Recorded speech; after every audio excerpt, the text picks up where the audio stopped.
বয়স 30-এর পর থেকে কিন্তু আমাদের ত্বকে বয়সের ছাপ পড়তে থাকে এবং ত্বক বুড়িয়ে যায়। আর এর পেছনে প্রধান যে কারণ রয়েছে সেটা হচ্ছে কোলাজেন নামক যে প্রোটিন রয়েছে সেটা ভেঙে যাওয়া। বয়সের সাথে সাথে এই প্রোটিন ভেঙে যাওয়ার রেটটা বাড়তে থাকে। আফটার 30 প্রতি বছর 1% করে কিন্তু এই প্রোডাকশন লেভেলটা কমতে থাকে, যার কারণে আমাদের ত্বক ক্ষতিগ্রস্ত হয় এবং ত্বকটা পাতলা হয়ে যায়।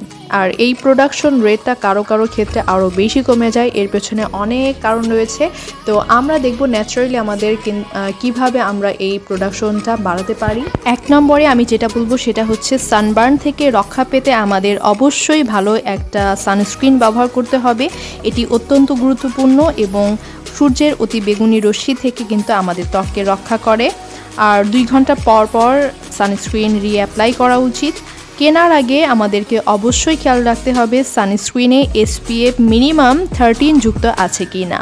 2 নম্বর ইম্পর্টেন্ট বিষয় হচ্ছে প্রতিদিনের খাদ্য তালিকায় প্রোটিন জাতীয় খাবার কিন্তু রাখতেই হবে। নিয়মিত একটি ডিম, দুধ, মাছ অথবা মুরগির মাংস রাখার চেষ্টা করতে হবে। অতিরিক্ত চিনি বা লবণযুক্ত খাবার কিন্তু অ্যাভয়েড করতে হবে, এগুলো স্কিনের জন্য মারাত্মক ক্ষতিকর হয়ে থাকে।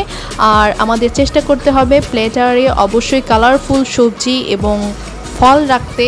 নাম্বার 3তে বলবো হচ্ছে স্ট্রেসকে ম্যানেজ করতে, অর্থাৎ আমাদের কিন্তু অতিরিক্ত দুশ্চিন্তা যেমন দেহের জন্য খুবই ক্ষতিকারক, তেমনি আমাদের স্কিনের জন্য কিন্তু মারাত্মক ক্ষতিকারক হয়ে থাকে। সো আমাদের স্ট্রেসলেস থাকতে হবে, পর্যাপ্ত ঘুমাতে হবে এবং ডেইলি কিন্তু আমাদের পর্যাপ্ত পরিমাণে পানি ইনটেক করতে হবে। তাহলে কিন্তু আমাদের স্কিনের যে কোলাজেন প্রোডাকশন লেভেলটা আছে সেটা কিন্তু বাড়ানো পসিবল।